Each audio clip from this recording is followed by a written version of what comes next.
S வணக்கம் மக்களே. இன்றைக்கி நம்ம பார்க்குறது வந்து பார்த்திங்கன்னா BS6.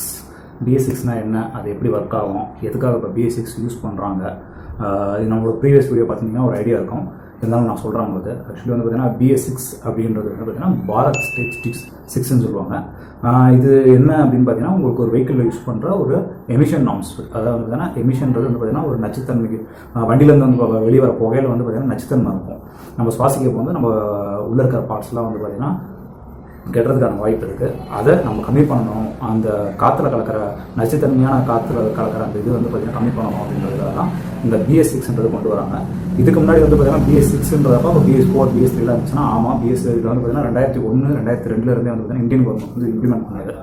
அப்பயே வந்து பார்த்திங்கன்னா உங்களுக்கு BS2 BS3 BS4 சொல்லிட்டு வருஷத்துக்கு கொஞ்சம் கொஞ்சமாக இன்க்ரீஸ் பண்ணிட்டு வந்தாங்க. இப்போ நம்ம இருக்கிறது வந்து பார்த்திங்கன்னா 2020 BS6 லான்ச் பண்ணாங்க. அந்த BS6 வந்து பார்த்திங்கன்னா இதான் இதோட ஹிஸ்ட்ரி. பேசிக்காக வந்து பார்த்திங்கன்னா 2001 2002 வந்து பார்த்திங்கன்னா இந்தியாவில் இருக்குது இந்த ஸ்டாண்டர்ட் வந்து பார்த்திங்கன்னா. இந்த பாரத் ஸ்டேஜ்னு சொல்லும்போது வந்து பார்த்திங்கன்னா உங்களுக்கு எதற்காக இப்போ அப்படின்னு பார்க்கும்போது பார்த்திங்கன்னா யூஸ்வலாக இப்போ இந்த கொரோனா இது ஆரம்பிக்கிறதுக்கு முன்னாடி வந்து பார்த்திங்கன்னா சில நியூஸ்லாம் சொல்லியிருப்பாங்க, நீங்கள் பார்த்துருப்பீங்க. சென்னை டெல்லியெல்லாம் வந்து பார்த்திங்கன்னா பொல்யூஷன், ஏர் பொல்யூஷன் ரொம்ப அதிகமாக இருந்திருக்கு. ஒரு மூணு மாதத்துக்குள்ள அதெல்லாம் வந்து பார்த்திங்கன்னா சொல்லியிருப்பாங்க முன்னாடி. அதுக்கப்புறம் அந்த கொரோனா பிரச்சனை ஆரம்பித்த உடனே பார்த்திங்கன்னா அது கம்மியாயிடுச்சு, ஆட்டோமேட்டிக்காகவே கம்மியாயிடுச்சு. ஏன்னா வண்டிகள் அதிகமாக போகலை, அதனால் வந்து பார்த்திங்கன்னா ரோட்டில் போகாதனால கம்மியாகிடுச்சு அப்படின்னு சொல்லிட்டு அவங்களே ஒரு அறிக்கை மாதிரி கொடுத்துருந்தாங்க.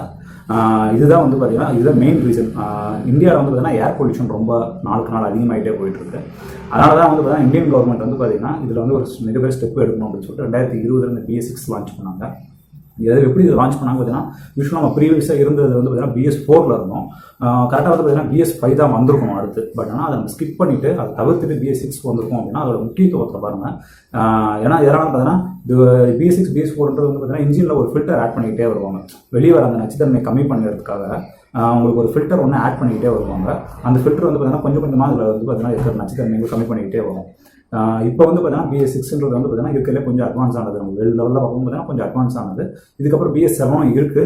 பட் இப்போதைக்கு தான் BS6 ஆல்மோஸ்ட் எல்லா கண்ட்ரியும் பார்த்திங்கன்னா BS6 தான் இருக்காங்க. அதனால் வந்து பார்த்திங்கன்னா BS6 இப்போதைக்கு இருக்கிறது கொஞ்சம் அட்வான்ஸ் தான் உங்களுக்கு. அடுத்தடுத்து வரும்போது பார்த்திங்கன்னா இதில் வந்து பார்த்திங்கன்னா வெஹிக்கிள் ஏதாவது சேஞ்சஸ் இருக்கும் அப்படின்னா கண்டிப்பாக இருக்கும். இது எந்த மாதிரி வெஹிக்கிளில் சேஞ்சஸ் இருக்குன்னு பார்த்தீங்கன்னா உங்களுக்கு இப்போ கார்னு எடுத்துக்கிட்டிங்கன்னா டீசல் பெட்ரோல் ரெண்டுமே இருக்குது. பெட்ரோலில் இதில் வந்து பார்த்திங்கன்னா மேஜர் சேஞ்சஸ் இருக்காது. வண்டி எப்படி நீங்கள் ஏற்கனவே பார்த்துட்டு இருக்கீங்களோ அதே மாதிரி தான் இருக்கும். பட் ஆனால் டெக்னிக்கலாக உள்ள மட்டும் கொஞ்சம் சேஞ்ச் பண்ணியிருப்பாங்க, ஒரு ஃபில்டர் ஆட் பண்ணியிருப்பாங்க. இதில் வந்து பார்த்திங்கன்னா ப்ரைஸ் ரேஞ்சிலும் சரி, அதே மாதிரி வந்து பார்த்திங்கன்னா உங்களுக்கு வண்டியோட இதுலேயும் வந்து பார்த்திங்கன்னா ரொம்ப டிஃப்ரென்ஸ் தான் இருக்காது பெட்ரோல் வண்டிங்களை பொறுத்த வரைக்கும். பட் நீங்கள் டீசல் வண்டியும் வரக்கும்போது பார்த்திங்கன்னா ரொம்ப டிஃப்ரென்ஸ் இருக்கும். நிறைய டிஃப்ரென்ஸ் நீங்கள் வண்டியில் பார்க்க போகிறீங்க. இப்போ இது மாதிரி வரப்போகிற டீசல் வண்டியில் என்ன மாதிரி டிஃப்ரென்ஸ் இருக்கும் அப்படின்னு பார்த்தீங்கன்னா உங்களுக்கு இப்போ ஒரு ஜஸ்ட் ஒரு ஃபோட்டோ மாதிரி உங்களுக்கு காமிச்சிருப்பேன் வீடியோவில். அதில் வந்து பார்த்திங்கன்னா உங்களுக்கு டீசல் டேங்க் எக்ஸாக்டாக நம்ம டீசல் போடுவோம் பார்த்திங்கன்னா அது பக்கத்துலேயே இன்னொரு ஹோல்ஸ் மாதிரி கொடுத்துருப்பாங்க, ஏர் ப்ளூன்னு சொல்லிட்டு கொடுத்துருப்பாங்க. அது எதுக்குன்னு பார்த்தீங்கன்னா உங்களுக்கு எப்படி நம்ம டீசல் போடுறோமோ இனிமேல் BS6 வெஹிக்கிளில் ஏர் ப்ளூன்னு சொல்லிட்டு ஒரு ஃபியூல் மாதிரி கிடையாது, ஒரு ரேடியேட்டர் வாட்டர் நம்ம எப்படி தனியாக வாங்கி ஊற்றுவோம் அந்த மாதிரி தனியாக வாங்கி விற்பாங்க. அதை வாங்கி நீங்கள் அதில் நீங்கள் போடுற மாதிரி இருக்கும் அந்த ஏர் ப்ளூவில். இது BS6 தரப்பில் இருக்க எல்லா டீசல் வண்டியிலும் இப்படி தான் இருக்கும். இது வந்து பார்த்தீங்கன்னா எங்கே போகுது அப்படின்றதெல்லாம் இனிமேல் நான் சொல்கிறேன். அது போடுற ஆட் ப்ளூன்றது என்னது, அது எங்கே போகுது, என்ன வேலை பார்க்குறதுன்றதெல்லாம் உங்களுக்கு டீட்டெயிலாக சொல்கிறேன். இந்த ஆட் ப்ளூன்றது வந்து பார்த்தீங்கன்னா எல்லா BS6 வண்டியிலும் இருக்கும், டீசல் வெஹிக்கிளில் இருக்கும். ஒன்று அந்த டேங்க் பக்கத்துலேயே கொடுத்துருப்பாங்க. இப்போ நான் இமேஜ் நான் காமிச்சிருக்கிற மாதிரி இருக்கும். அப்படி இல்லை அப்படின்னா வண்டியில் வேறு ஏதாவது போர்ஷனில் கொடுத்துருப்பாங்க. அதுக்குன்னு சொல்லிட்டு நீங்கள் தண்ணி அந்த ஆட் ப்ளூ நீங்கள் ஊற்றுற மாதிரி இருக்கும். அதுக்கடுத்து நம்ம பார்க்க போகிறது வந்து பார்த்திங்கன்னா இது எப்படி ஒர்க் ஆக போகுது. இதுக்கப்புறம் தான் நான் வந்து பார்த்திங்கன்னா உங்களுக்கு மெயினாக சொல்ல போகிறது. இந்த BS6ன்றது என்னன்றது சொல்லிட்டேன். இது வந்து ஒரு எமிஷன் நார்ம்ஸ்னு சொல்லிட்டேன். இது வந்து பார்த்திங்கன்னா ஒரு ஃபில்டர் ஆட் பண்ணியிருக்காங்க, வண்டியில் வந்து நச்சுத்தன்மை கம்மியாகும் சொல்லிட்டேன். இது எப்படி ஒர்க் ஆக போகுது நெக்ஸ்ட் இதுதான் நம்ம பார்க்க போகிறோம். இதில் வந்து பார்த்திங்கன்னா உங்களுக்கு ஒரு 2 இமேஜ் வச்சு நான் உங்களுக்கு சொல்லி எக்ஸ்பிளைன் பண்ண ஈஸியாக இருக்குது. ரொம்ப நான் பேசிக்காக சொல்கிறேன், ரொம்ப டீட்டெயிலாக போகிறேன். ஏன்னா எல்லாருமே இந்த வீடியோ பார்க்குறாங்கன்றப்ப ஓரளவுக்கு பேசிக்காக இருந்தால் தான் புரியும் எல்லாருக்கும். ரொம்ப டெக்னிக்கலாக போனாலும் தெரியாது. அதுக்கு பேசிக்காக ஒரு 2 இமேஜஸ் வச்சு நான் உங்களுக்கு எக்ஸ்பிளைன் பண்ணுறேன். இது வந்து பார்த்திங்கன்னா ஃபஸ்ட் இமேஜ் உங்களுக்கு நான் உங்களுக்கு காமிக்கிறேன் பார்த்தீங்களா. இதில் வந்து பார்த்திங்கன்னா உங்களுக்கு ஃபஸ்ட்டு ECU யூனிட்னு ஒன்று இருப்பாங்க, ECUன்னு போட்டிருக்கோம். அதுதான் ECU யூனிட். இதுக்கு காமனாகவே எல்லா கார்லையுமே இருக்கக்கூடியது. அதாவது BS6 கிடையாது, BS4 இது முன்னாடி இருக்க ஜென்ரேஷன் கார்லையும் இருக்கும். இது என்ன பண்ணணும்னு பார்த்தீங்கன்னா வண்டியோட ECU யூனிட், அதாவது எலக்ட்ரிக்கல் கண்ட்ரோல் யூனிட்னு சொல்லுவாங்க. இது வந்து பார்த்திங்கன்னா இதில் வந்து பார்த்திங்கன்னா உங்களுக்கு வண்டியில் இருக்க எலக்ட்ரிக்கல் பார்ட்ஸ்லாம் அதை தான் கண்ட்ரோல் பண்ணும். இதில் தான் ஃபால்ட் ஆச்சு அப்படின்ற பட்சத்தில் வந்து பார்த்திங்கன்னா வண்டியில் இயங்கக்கூடிய எலக்ட்ரிக்கல் இடத்துல இருக்கக்கூடிய, அதாவது ஒரு ABS பிரேக்காக இருக்கலாம், ஒரு ஏர் பேக்காக இருக்கலாம், ஒரு ஏதோ ஒரு எலக்ட்ரிக்கல் ஐட்டம் அட்வான்ஸ்ட் ஐட்டம் வந்து பார்த்தீங்கன்னா இதில் ஏதாவது ப்ராப்ளம் வச்சுன்னா ஒர்க் ஆகாமல் போகிறதுக்கு நிறைய வாய்ப்பு இருக்குது. இந்த யூசி யூனிட் தான் வந்து பார்த்தீங்கன்னா இந்த BS6 ஆப்ரேட் பண்ணுது. டீசல் வண்டியை பொறுத்த வரைக்கும் இந்த யூசி யூனிட் தான் வந்து பார்த்தீங்கன்னா இந்த BS6ல் இருக்க அந்த ஃபில்டர்ஸில் இன்ஜெக்டர் ஒன்று இருக்குது. அந்த இன்ஜெக்டரை இதுதான் ஆப்ரேட் பண்ணுது. இதுதான் இதுக்கு அடுத்த இமேஜ் போகலாம் நம்மளுக்கு தான். இதில் வந்து பார்த்தீங்கன்னா உங்களுக்கு காட்டப்படுற படம் வந்து என்னன்னு பார்த்தீங்கன்னா தெளிவாக சொல்லணும் பார்த்தீங்கன்னா வண்டியோட சைலன்சருங்க வெளியே புகை வருது பார்த்தீங்கன்னா அதுதாங்க. இதில் ஏன் 2 காட்டுறாங்க அப்படின்னு பார்த்தீங்கன்னா 2 டைப் இருக்குது. இந்த BS6லேயே வந்து பார்த்தீங்கன்னா 2 ரகம் 2 டைப் கொடுத்துருக்குறாங்க.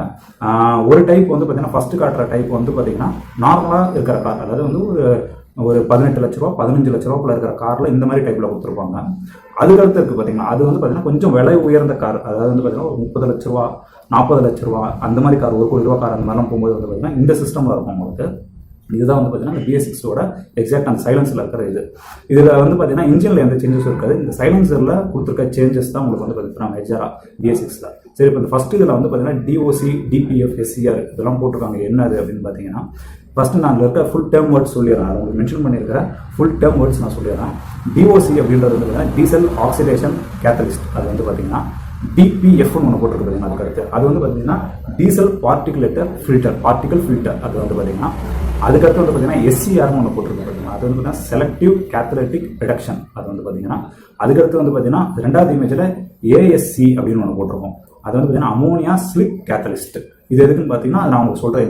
இதோட என்ன வேலை பார்க்குறது இது எல்லாமே வந்து பார்த்தீங்கன்னா இதுக்கு அடுத்து நான் சொல்கிறேன் உங்களுக்கு. இந்த ஃபஸ்ட்டு சைலன்சர் அதாவது நார்மலாக ஒரு 15 லட்ச ரூபா 18 லட்ச ரூபா அந்த காரில் இருக்கிற சைலன்சர் DOCன்னு போட்டிருக்கு பார்த்தீங்களா, அதுதான் ஃபஸ்ட்டு ஃபில்டர். வெளியே வர புகையை வந்து பார்த்தீங்கன்னா இந்த டீசல் ஆக்சிடேஷன் கேத்தலிஸ்ட் அப்படின்றத வந்து பார்த்தீங்கன்னா ஃபில்டர் பண்ணுவோம். அந்த புகையில் இருக்கிற சில நச்சுத்தன்மையான பார்ட்டிகல்ஸ் வந்து பார்த்தீங்கன்னா அடுத்து ஒரு இமேஜ் கொடுக்குறேன். அதை வச்சு பார்த்தீங்கன்னா உங்களுக்கு அந்த கேஸ் என்னென்ன கேஸ்ன்றது தெரியும். இப்போ அதில் வந்து பார்த்தீங்கன்னா வர புகையில இருந்து இந்த DOCன்றதுல ஒரு ஃபில்ட்ரேஷன் நடக்கும். அதுக்கடுத்து வந்து பார்த்தீங்கன்னா இந்த டீசல் பார்ட்டிகல் ஃபில்டர் வந்து பார்த்தீங்கன்னா இதுதான் இந்த ஃபர்ஸ்ட் டைப்பில் இருக்கிறது முக்கியமான ஃபில்டர். இந்த DPF அதில் இருக்கிற நச்சுத்தன்மையான பார்ட்டிகல் ஃபில்டரே வந்து பார்த்தீங்கன்னா கொஞ்சம் கம்மி பண்ணும். டீசலில் இருக்கிற அந்த நச்சுத்தன்மையான பார்ட்டிகளை ஃபில்டர் பண்ணும். அடுத்து வந்து பார்த்தீங்கன்னா உங்களுக்கு ஒரு இன்ஜெக்டர் மாதிரி ஒன்று கொடுத்துருப்பாங்க. எல்லோ கலரில் வந்து பார்த்தீங்கன்னா ஸ்ப்ரே ஆகிற மாதிரி ஒரு இமேஜ் இருக்குது பார்த்தீங்கன்னா அதில் அதுதான் வந்து பார்த்தீங்கன்னா இன்ஜெக்டர். அதுக்கடுத்து இருக்கிறது வந்து பார்த்தீங்கன்னா ஒரு சின்ன ஃபில்டர் ஒன்று கொடுத்துருப்பாங்க. இது எதுக்குன்னு பார்த்தீங்கன்னா அந்த புகை வெளியே வர போகும்போது வந்து பார்த்தீங்கன்னா அந்த புகையில் இருக்கிற கக்குகள், அதாவது வந்து பார்த்தீங்கன்னா இந்த நம்ம சைலன்சர் தொட்டு பார்த்தீங்கன்னா ஒரு கருப்பு கலரில் பார்த்தீங்கன்னா ஸ்மோக் மாதிரி ஒட்டி இருக்கும் பார்த்தீங்கன்னா அதுதான் அது. அந்த இடத்துல வந்து பார்த்தீங்கன்னா அந்த சைலன்சர் ஒரு ஃபில்டர் பண்ணும். சைலன்சரில் வர அந்த புகையை வந்து பார்த்தீங்கன்னா ஃபில்டர் பண்ணி SCRக்கு அனுப்பும். SCR செலக்டிவ் கேத்தலிட்டிக் ரிடக்ஷன் நான் சொல்லியிருந்தேன். அந்த வெளியே வர புகையில இப்போ நான் அந்த இன்ஜெக்டர் வேலையை நான் இப்போ சொல்லலை, அதுக்கு ஸ்கிப் பண்ணி நம்ம அப்படியே SCRக்கு போகிறோம். SCR வந்து பார்த்தீங்கன்னா அந்த புகை வர போகும்போது வந்து பார்த்தீங்கன்னா செலக்டடாக அந்த நாக்ஸ்னு ஒன்று இருக்குது வந்து பார்த்தீங்கன்னா அந்த நாக்ஸை வந்து பார்த்தீங்கன்னா உங்களுக்கு நாக்ஸ்ன்றது என்னன்னு பார்த்தீங்கன்னா நச்சுத்தன்மையான புகைகள் அதுதான் வந்து பார்த்தீங்கன்னா அதை கண்ட்ரோல் பண்ணி வெளியே அனுப்புது. இப்போ இதில் வந்து பார்த்தீங்கன்னா இந்த இன்ஜெக்டர் நம்ம ஸ்கிப் பண்ணோம் பார்த்தீங்களா, அது என்ன வேலை பார்க்குதுன்னு பார்த்தீங்கன்னா நான் உங்களுக்கு சொல்லியிருந்தேன் பாருங்க, டீசலோட சேர்த்து இன்னொரு ஒரு ஆட் ப்ளூன்னு சொல்லிட்டு ஒரு ஃபியூல் வந்து பார்த்தீங்கன்னா ஆட் பண்ணியிருப்போம். அதில் ஒரு இடத்துல ஊற்றுறோம் அப்படின்னு சொல்லியிருந்தீங்களா, அந்த இன்ஜெக்டரில் வந்து பார்த்தீங்கன்னா அந்த ஆட் ப்ளூவும் நம்ம வண்டியில் ஊற்றுற டீசலும் இருக்குது பார்த்தீங்கன்னா ரெண்டும் கலந்து ஸ்ப்ரே பண்ணுவோம். அந்த இடத்துல வந்து பார்த்தீங்கன்னா இது ஸ்ப்ரே பண்ண போகும்போது என்ன ஆகும் அப்படின்னு பார்த்தீங்கன்னா அந்த ஒரு ஃபில்டர் மாதிரி வச்சிருக்காங்க பாருங்க. அதுக்கு அடுத்தே வந்து பார்த்தீங்கன்னா சின்ன சில்வர் கலரில் கொடுத்துருக்காங்க. அந்த ஃபில்டரில் இருக்கிற அந்த புகைகளை வந்து பார்த்தீங்கன்னா தெளிக்கும். அந்த இடத்துல வந்து ஸ்ப்ரே பண்ணி தெளிச்சு அந்த வெளியே வர புகையில இருக்க நச்சுத்தன்மையை ஒரு யூஸ்வலாக வந்து பார்த்தீங்கன்னா நெருப்பு எரிஞ்சு என்ன பண்ணோம், தண்ணி ஊற்றி அணைப்போம். அதே மாதிரி தான் வந்து பார்த்தீங்கன்னா அதில் இருக்கிற அந்த நச்சுத்தன்மையை நம்ம அணைக்கிறதுக்காக என்ன பண்ணுறோம்னா இந்த டீசலும் அவங்க இந்த ஆட் ப்ளூவும் தெளிக்கிறோம். இந்த ஆட் ப்ளூன்றது என்னன்னு பார்த்தீங்கன்னா கிட்டத்தட்ட வந்து பார்த்தீங்கன்னா ஒரு தண்ணி மாதிரி வச்சுக்கோங்க. டீசல்ன்றது எரியக்கூடிய பொருள். இது ரெண்டும் சேர போகும்போது வந்து பார்த்தீங்கன்னா ஒரு கம்பஷன் நடக்கும். சின்னதாக ரொம்பலாம் இல்லை, ஒரு சின்ன கம்பஷன் நடக்கும். அதில் வந்து பார்த்தீங்கன்னா அதில் இருக்க நச்சுத்தன்மைகள்லாம் வந்து பார்த்தீங்கன்னா எரிஞ்சிடும். வெறும் அந்த புகை மட்டும் தான் வரும். இப்போ நீங்கள் கொஞ்சம் ஒரு ப்ரீமியமான பஸ், அதாவது ஸ்கேனியா, அப்புறம் வந்து பார்த்தீங்கன்னா பென்ஸ், இந்த பஸ்ஸெல்லாம் போகும்போது நம்ம ஹைவேஸில் பார்த்துருக்கோம். சைலன்சர் வரையா ஒரு தண்ணி ஒழுகிட்டே இருக்கிறத நம்ம பார்த்துருக்கோம். நிறைய பேர் நினச்சிட்டு இருப்பாங்க ஏசி வாட்டர்னு நினச்சிட்டு இருப்பாங்க. அது ஏசி வாட்டர் கிடையாதுன்னா இந்த தண்ணி தான். அது வந்து பார்த்தீங்கன்னா இந்த ஆட் ப்ளூ நம்ம ஊற்றுறோம் பார்த்தீங்களா, அந்த தண்ணியும் அந்த டீசல் பார்ட்டிகுலர் ரெண்டு சேரப்பும் போது அந்த ஸ்ப்ரே பண்ணும்போது ஒரு நெருப்பு வரும். அதில் அந்த நாக்ஸ், அதாவது நச்சுத்தன்மையான புகை வந்து பார்த்தீங்கன்னா நச்சுத்தன்மையை அழிச்சிட்டு வெறும் அந்த புகை மட்டும் வந்து பார்த்தீங்கன்னா அந்த உள்ள படிஞ்சிருக்கும். அதை க்ளீன் பண்ணுறதுக்கு தான் வந்து பார்த்தீங்கன்னா அந்த ஆட் ப்ளூவை நம்ம ஊற்றுறோம் உள்வழியாக. பட் ஆனால் இது வந்து பார்த்தீங்கன்னா ஒரு நார்மல் வாட்டர் கிடையாது. ஆட் ப்ளூன்றது வந்து பார்த்தீங்கன்னா ஒரு கலவை. அதை வந்து பார்த்தீங்கன்னா 2 ஐட்டம் சேர்ந்தது தான் ஆட் ப்ளூன்னு சொல்லுவாங்க. நார்மல் வாட்டர் நம்ம ஊற்றக்கூடாது. அது வந்து பார்த்தீங்கன்னா அதுக்கப்புறம் அந்த SCR தாண்டி இது வந்து பார்த்தீங்கன்னா வெளியே வந்து புகையாக வந்துடுது. இது ஃபர்ஸ்ட் டைப். இதுக்கடுத்து நம்ம செகண்ட் டைப் பார்க்க போகிறோம். இந்த செகண்ட் டைப்பில் வந்து பார்த்தீங்கன்னா ஒரு டிஓசி இருக்கும். பட் இந்த டிஓசிக்கு அடுத்து வரும்போது டிபிஎஃப் வராது. அதை ஸ்கிப் பண்ணிவிட்டு அந்த இன்ஜெக்டரை கொண்டு வந்துருவாங்க. இந்த இடத்துல வந்து பார்த்தீங்கன்னா இன்ஜெக்டருக்கு அடுத்து ஆஸ் யூஷுவல் நம்ம ஃபஸ்ட் டைப்பில் பார்த்தீங்கன்னா எஸ்சிஆர் இருக்கும், அதே வேலையை பார்ப்போம். அதுக்கடுத்து வந்து பார்த்தீங்கன்னா அமோனியா ஸ்லிப் கேட்டலிஸ்ட்னு ஒன்று சொன்னோம் பார்த்தீங்களா, அது இதில் மட்டும் தான் இருக்கும். ப்ரீவியஸ் அந்த வேலை கம்மியான வண்டியில் இது இருக்காது. இது என்ன பண்ணும் அப்படின்னு பார்த்தீங்கன்னா, இப்போ இந்த நாக்ஸை வந்து பார்த்தீங்கன்னா இந்த எஸ்சிஆர் வெளியே அனுப்புது. நார்மலாக ஃபஸ்ட் டைப்பில் நம்ம பார்த்தோம் பார்த்தீங்களா, அதில் கம்மி பண்ணி அனுப்புது பார்த்தீங்களா. அந்த பெர்சன்டேஜில் இருந்து பார்த்தீங்கன்னா இந்த ஏசி இது வந்து பார்த்தீங்கன்னா இன்னும் கொஞ்சம் ரிடக்ஷன் பண்ணும். அந்த நாக்ஸ் லெவலில் வெளியே வர தண்ணியில் வர இதாக இருந்தாலும் சரி, தண்ணி வழியாக வர அந்த நாக்ஸாக இருந்தாலும் சரி, இல்லாட்டி வந்து பார்த்தீங்கன்னா இன்னும் கொஞ்சம் எப்படி இருந்தாலும் பார்த்தீங்கன்னா புகை அதுலேருந்து வரும். அதில் இருக்கிற நாக்ஸை கண்ட்ரோல் பண்ணுறது தான் இந்த அமோனியா ஸ்லிப் கேட்டலிஸ்ட்ன்றது வந்து பார்த்தீங்கன்னா, இது நீங்கள் கூகுளில் சர்ச் பண்ணால் கூட தெரியும் உங்களுக்கு அது எந்த அளவுக்கு உங்களுக்கு ஃபில்டர் பண்ணும் அப்படின்றது. இன்னொரு ஃபில்ட்ரேஷன் அடிஷ்னலாக வச்சுருப்பாங்க இந்த இதில் வந்து கொஞ்சம் விலை உயர்ந்த வெஹிக்கிளில் வந்து பார்த்தீங்கன்னா. இதுதான் வந்து பார்த்தீங்கன்னா உங்களுக்கு ஒரு BS6ஓட பேசிக் ஆப்ரேஷன் எப்படி ஒர்க் ஆகுதுன்ற ஒரு முழுமையான இது இருந்ததுன்னா ரொம்ப பேசிக்காக சொல்லியிருக்கேன். ரொம்ப டெக்னிக்கலாக போல, டெக்னிக்கலாக சொல்கிறதா சொல்லலாம், பட் என்னென்னு பார்த்தீங்கன்னா புரியாது நிறைய இருக்குது. அதனால தான் ரொம்ப நான் இது வந்து பார்த்தீங்கன்னா பேசிக்காக சொல்லியிருக்கேன். இதுக்கடுத்து வந்து பார்த்தீங்கன்னா இந்த BS7 இதுக்கப்புறம் போகும்போது பார்த்தீங்கன்னா இருக்குது அப்படின்னு தான் இருக்குது. ஜஸ்ட் இது வந்து பார்த்தீங்கன்னா அதுக்கு இது இன்னும் கொஞ்சம் ஃபில்ட்ரேஷன் இருக்கும் அதெல்லாம் வந்து பார்த்தீங்கன்னா. பட் இப்போதைக்கு இந்தியாவிலும் சரி வேர்ல்டு லெவலில் நிறைய கண்ட்ரிஸ் BS7 கொண்டு வரல. நம்மளை சுற்றி இருக்க கண்ட்ரிஸாக இருந்தாலும் சரி, ஒரு நேபாளோ இல்லை ஸ்ரீலங்காவோ பாகிஸ்தானோ பங்களாதேஷ் இவங்களே வந்து பார்த்தீங்கன்னா ஒன்று BS4 தான் இருந்துகிட்டு இருக்காங்க. நம்ம அவங்களோட கொஞ்சம் அட்வான்ஸாக போயிட்டு இருக்கோம். BS6 போயிட்டோம். இப்போ அவங்க கண்ட்ரிலாம் நம்ம BS4 தான் ரன் ஆகிட்டு இருக்கு. அதே மாதிரி வந்து பார்த்தீங்கன்னா உங்களுக்கு இதில் இருக்கிற இதுதான் ஆப்ரேஷன் நான் சொன்னேன். சரி, இதில் என்ன ப்ளஸ் அண்ட் மைனஸ் இருக்குதுன்னு சொன்னால் ஏற்கனவே சொல்லியிருந்தேன். இதில் வந்து பார்த்தீங்கன்னா ஒரு நச்சுத்தன்மை கம்மி பண்ணி ஃபில்டர் பண்ணி வெளியே அனுப்போம் அப்படின்றது ப்ளஸ். என்ன மைனஸ் அப்படின்னு நம்ம பார்க்கும்போது வந்து பார்த்தீங்கன்னா இதுலேயும் ஒரு டெக்னாலஜி இருந்தால் ப்ளஸ் அண்ட் மைனஸ் ரெண்டுமே இருக்கும். இதில் என்ன மைனஸ்ன்னு பார்க்கும்போது வந்து பார்த்தீங்கன்னா உங்களுக்கு BS6 இதில் வந்து பார்த்தீங்கன்னா இந்த ஃபில்டர் நான் சொன்னேன், இன்ஜெக்டர் வழியாக வந்து பார்த்தீங்கன்னா தெளிக்கிற இடத்துல ஒரு ஃபில்டர் வச்சிருப்பாங்க. இந்த ஃபில்டர் எப்படின்னு பார்த்தீங்கன்னா நார்மல் ஃபில்டர் தான். இதில் ஒரு சில்வர் கலரில் அந்த படத்தில் பார்த்துருக்கீங்க. இது வந்து பார்த்தீங்கன்னா என்ன பண்ணணும்னு பார்த்தீங்கன்னா உங்களுக்கு நார்மலாக இப்போ நம்ம கிச்சன் சிங்க்லாம் வச்சுருப்போம் பார்த்தீங்கன்னா, கிச்சனில் இருக்க சிங்கில் வந்து பார்த்தீங்கன்னா எதுவும் உள்ளே போயிடக்கூடாது, தண்ணியில் அடப்பிறப்பக்கூடாதுன்னு ஒரு இது மாதிரி வச்சு மூடிருப்பாங்க. அதே மாதிரி நார்மல் ஒரு அடப்பு மாதிரி வைக்கிறதா இது வந்து பார்த்தீங்கன்னா. இது வந்து பார்த்தீங்கன்னா அந்த புகை படிய வந்து பார்த்தீங்கன்னா அடைச்சிக்கிட்டு அடப்பு ஏற்படுத்திக்கிட்டே இருக்கும். இதனால் வந்து பார்த்தீங்கன்னா யூஸ்வலாக நம்ம வந்து பார்த்தீங்கன்னா ஒரு இன்ஜின் ஆன் ஆகக்கூடாதுன்னா சைலன்சரை மூடணுன்னா என்ன ஆகும், ஆன் ஆகாது, இன்ஜின் ஆன் ஆகாது. அதே மாதிரி தான் ஒரு இதே மாதிரி பார்த்தீங்கன்னா இந்த இன்ஜெக்டர் வந்து பார்த்தீங்கன்னா கண்டினியூஸாகவும் ஸ்ப்ரே ஆகாது. அதை கண்ட்ரோல் பண்ணுறது தான் அந்த ECU யூனிட் நான் சொன்ன பாருங்க ஸ்டார்டிங்கில். அந்த ECU யூனிட் ஒர்க் ஆகுது. அந்த ECU யூனிட் வந்து பார்த்தீங்கன்னா எப்போலாம் அடப்பு அதிகமாகுதோ அப்போ மட்டும்தான் ஸ்ப்ரே ஆகும். இதில் அவங்க புரிஞ்சுக்குவாங்க, கண்டினியூஸாக தான் ஸ்ப்ரே ஆகிட்டு இருக்காது. அதுக்கு தான் இந்த ECU யூனிட்னு சொல்லி தனியாக வச்சுருக்காங்க. எப்போ இதில் அடப்பு ஏற்படுதோ அப்போ மட்டும்தான் ஸ்ப்ரே ஆகும். இந்த ஸ்ப்ரே ஆகரில் வந்து பார்த்தீங்கன்னா கரெக்டாக க்ளீன் ஆகிடுச்சுன்னா ஓகே. க்ளீன் ஆகாத பட்சத்தில் என்ன அப்படின்றது பார்த்தீங்கன்னா, ஏன்னா இதில் வந்து பார்த்தீங்கன்னா ஒரு எல்லா இடத்தையும் க்ளீன் பண்ணுவாங்க. இன்ஜெக்டர் வந்து பார்த்தீங்கன்னா ஒரு பொசிஷனில் தான் வச்சுருப்பாங்க, அந்த இடத்துல மட்டும் தான் க்ளீன் ஆகும். அதனால் வந்து பார்த்தீங்கன்னா எல்லா இடத்தையும் க்ளீன் ஆகாது. அதனால் வந்து மேனுஃபேக்சரிங்கில் இருந்து என்ன சொல்லியிருக்காங்க அப்படின்னு பார்த்தீங்கன்னா, இதில் வந்து பார்த்தீங்கன்னா 1000 கிலோமீட்டருக்கு ஒரு தடவை அதை நீங்கள் க்ளீன் பண்ணியே ஆகணும். அதில் வந்து பார்த்தீங்கன்னா உங்களுக்கு அடப்பு ஏற்பாடு பண்ணும்போதெல்லாம் வந்து பார்த்தீங்கன்னா உங்களுக்கு டேஷ்போர்டில் ஒரு லைட் அடிஷ்னலாக கொடுத்துருக்காங்க அந்த BS6 வண்டியிலலாம். அந்த அடப்பு ஏற்பாடு பண்ணும்போது அது வந்து பார்த்தீங்கன்னா உங்களுக்கு இண்டிகேட் பண்ணிகிட்டே இருக்கும். இந்த மாதிரி வந்து பார்த்தீங்கன்னா உங்களுக்கு சைலன்சரில் அடப்பாயிருக்கு, அதை நீங்கள் கிளியர் பண்ணணும் சர்வீஸ் சென்டரில் போய் அப்படின்னு சொல்லிட்டு. இதனால தான் வந்து பார்த்தீங்கன்னா இது வந்து பார்த்தீங்கன்னா அப்ராக்சிமேட்டாக ஒவ்வொரு மேனுஃபேக்சரும் சொல்கிறது வந்து பார்த்தீங்கன்னா ஒரு 1000 1500 கிலோமீட்டர் நடுவில் ஒன்ஸ் ஒரு இதில் வந்து பார்த்தீங்கன்னா கேப்பில் நீங்கள் க்ளீன் பண்ணியே ஆகணும் அப்படின்ற மாதிரி சொல்லியிருக்காங்க. இது வந்து பார்த்தீங்கன்னா கொஞ்சம் மெயின்டெனன்ஸ்லேயும் வந்து பார்த்தீங்கன்னா கொஞ்சம் நமக்கு எக்ஸ்ட்ரா ஆகும், கண்டிப்பாக ஆகும். இதனால தான் வந்து பார்த்தீங்கன்னா சில மேனுஃபேக்சரர்ஸ் லைக் மாருதி மாதிரி மேனுஃபேக்சரர்ஸ் டீசலில் இருந்து வெளியே வந்துகிட்டு இருக்காங்க. ஆல்மோஸ்ட் எல்லா மாடலும் வந்துட்டாங்கன்னு நினைக்கிறேன். இதுதான் மெயின் ரீசன். ஏன்னா மெயின்டெனன்ஸ் விஷயம் பார்த்தீங்கன்னா கொஞ்சம் அதிகமாகும். சரி, இதில் வந்து பார்த்தீங்கன்னா உங்களுக்கு சைலன்சர் சொல்லியிருந்தோம் பார்த்தீங்களா, ஒவ்வொரு ஃபில்டராக சொல்லியிருந்தோம் உங்களுக்கு. ஒவ்வொரு இந்த ஃபில்டர் இந்த பார்க்குது, இந்த ஃபில்டர் இதை கம்மி பண்ணி இதெல்லாம் அனுப்புதுன்னு சொல்லிட்டு. இந்த ஃபில்டரில் ஏதாவது ஒரு ப்ராப்ளம் ஆச்சு அப்படின்னா எப்படி மாற்றுறது அப்படின்னு பார்த்தீங்கன்னா, இது செட்டாக தான் மாற்ற முடியும். ஒவ்வொரு ஃபில்டரும் தனித்தனியாக மாற்ற முடியாது. ஏன்னா இது ஒரு யூனிட்டாக வரும் உங்களுக்கு. அந்த சைலன்சர்ன்றது வந்து பார்த்தீங்கன்னா BS6 பொறுத்த வரைக்கும் மொத்தமாக ஒரு யூனிட். உங்களுக்கு இங்கே ஏதாவது சைலன்சரில் வந்து ஸ்பீட் பிரேக்கர் ரொம்ப இடிச்சுது உடஞ்சிருச்சு அப்படின்னா இதை வந்து பார்த்தீங்கன்னா நீங்கள் ரீஅசம்பிள் தான் பண்ண முடியாதுங்க. இது அப்படியே நீங்கள் தூக்கி போட்டுட்டு புதுசாக ஒரு யூனிட் அப்படியே அந்த சைலன்சர் யூனிட்டை வாங்கி மாற்றலாம். இது ஒரு டிஸ்அட்வான்டேஜ் இந்த வண்டியில். இந்த BS6 வர போகிற வண்டிகள்லாம் வந்து பார்த்தீங்கன்னா. அடுத்து வந்து பார்த்தீங்கன்னா இதோட எக்ஸ்டெண்ட் என்ன, BS7 போகுமா, BS7 இருக்குன்னு சொன்னேன், BS7 8 BS9 இப்படி போயிட்டே இருக்குமா, இதோட ஃபில்ட்ரேஷன் எப்படி இன்னும் அதிகமாகிட்டே இருக்குமா அப்படின்னா கிடையாது. BS6லேயே வந்து பார்த்தீங்கன்னா உங்களுக்கு இப்போ இந்த சார்ட் ஒன்று காட்டுறேன்னு சொல்லியிருந்தீங்களா, அதை பாருங்கள். இதில் வந்து பார்த்தீங்கன்னா எவ்வளோ கம்மி பண்ணிடுறாங்க. அதாவது ஒரு BS3லேருந்து BS4ல் இந்த நாக்ஸ்ன்னு ஒன்று இருக்கும், 3வது லைனில் இருக்கும், NOXன்னு போட்டிருப்பாங்க. அது எவ்வளோ கம்மியாக இருக்குன்றதை பாருங்கள். பார்த்தீங்கன்னா உங்களுக்கு தெரியும். BS3லேருந்து BS4 வரும்போது எவ்வளோ கம்மியாக இருக்குது அந்த காற்றுல வர அந்த நச்சுத்தன்மை.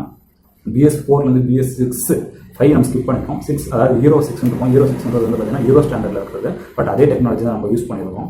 Euro 6ன்னு வரும்போது வந்து பார்த்தீங்கன்னா எவ்வளோ கம்மியாக இருக்குது அப்படின்றத நீங்கள் பார்க்கலாம். அதில் வந்து பார்த்தீங்கன்னா நச்சுத்தன்மை நாக்ஸ்ன்றது எவ்வளோ கம்மியாக கொண்டு வந்திருக்காங்கன்னு சொல்லிட்டு அந்த சார்ட் தான் அதில் வந்து பார்த்தீங்கன்னா ஒரு பேசிக்காக பெட்ரோலுக்கும் சரி டீசலுக்கும் சரி ரெண்டுக்குமே காமிச்சிருக்காங்க. ஓகே, இதுதான் இதுக்கடுத்து வந்து பார்த்தீங்கன்னா இதுதான் பார்த்தீங்கன்னா BS6ஓட ஒரு பேசிக். இதோட நம்ம எக்ஸ்டெண்ட் இதோட அல்டிமேட் என்ன, இது மாதிரி ஃபில்டர் ஒவ்வொரு வருஷமோ ஒரு 5 வருஷத்துக்கு ஒரு தடவை 4 வருஷத்துக்கு ஒரு தடவை அப்டேட் பண்ணிகிட்டே இருப்பாங்களா அப்படின்னா கிடையாது. BS7 இப்போதைக்கு வந்து பார்த்தீங்கன்னா இருக்குது. பட் ஏன்னா வந்து பார்த்தீங்கன்னா இதோட அல்டிமேட்ன்றது வந்து பார்த்தீங்கன்னா எலக்ட்ரிக் வெஹிக்கிள் தான். ஏன்னா எலக்ட்ரிக் வெஹிக்கிள் தான் வந்து பார்த்தீங்கன்னா 0 எமிஷன் சொல்லக்கூடிய ஒரு தரத்தில் இருக்கிற வண்டி. அதாவது வந்து பார்த்தீங்கன்னா அதுலேருந்து மனிதருக்கோ இல்லை இயற்கைக்கோ எந்த ஒரு தீங்கான நச்சுத்தன்மையான காற்று வெளியே வரதில்லை அந்த வண்டியில் இருந்து. அதுதான் வந்து பார்த்தீங்கன்னா இந்த எலக்ட்ரிக் வெஹிக்கிள் தான் இதோட அல்டிமேட்டே வந்து பார்த்தீங்கன்னா. அதுக்காக தான் எல்லா கண்ட்ரியும் வந்து பார்த்தீங்கன்னா ஸ்டெப்ஸ் எடுத்துக்கிட்டு இருக்காங்க. எலக்ட்ரிக் வெஹிக்கிள் ப்ரொமோஷன் இதுக்கப்புறம் இந்த 2020 அப்புறம் நிறையா இருக்கும், எல்லா கண்ட்ரிலையுமே இருக்கும். இந்தியாவிலும் இப்போ தான் ஸ்டார்டிங் ஸ்டேஜில் இருக்கிறது வந்து பார்த்தீங்கன்னா இதுதான் வந்து பார்த்தீங்கன்னா அதோட அல்டிமேட் எமிஷன்ஸோட அல்டிமேட் வந்து பார்த்தீங்கன்னா எலக்ட்ரிக் வெஹிக்கிள். கடைசியில் அங்கே தான் முடியும் அது வந்து பார்த்தீங்கன்னா. அதுக்கப்புறம் வந்து பார்த்தீங்கன்னா எமிஷன் ஸ்டாண்டர்ட் வந்து யாருமே யோசிக்க மாட்டோம். இதுதாங்க ஆக்சுவலி வந்து பார்த்தீங்கன்னா BS6ஓட பேசிக் ஆப்ரேஷன். இது வந்து பார்த்தீங்கன்னா ஒரு ப்ளஸ் அண்ட் மைனஸ் ரெண்டுமே சொல்லியிருக்காங்க. அதில் வந்து பார்த்தீங்கன்னா மைனஸை மட்டும் பார்க்காதீங்க, இதில் இருக்க ப்ளஸ்ஸை பாருங்கள். அதுக்காக மெயின் மைனஸ் ஏன் சொன்னேன்னு பார்த்தீங்கன்னா ஒரு வண்டி வாங்குறவங்களுக்கும் மைனஸ் தெரியணுன்றதுக்காக தான் சொன்னேன். பட் எந்த டிஸ்அட்வான்டேஜும் அது கிடையாது. ப்ளஸ்ஸை மட்டும் பாருங்கள், இதில் இருக்கிற ப்ளஸ் பாருங்கள். நெக்ஸ்ட் நான் ஒரு நல்ல வீடியோவோட பார்க்குறேன். வணக்கம், தேங்க்யூ. சப்ஸ்கிரைப் பண்ணுங்கள், பெல் ஐக்கானை கிளிக் பண்ணுங்கள், லைக் பண்ணுங்கள். தேங்க்யூ.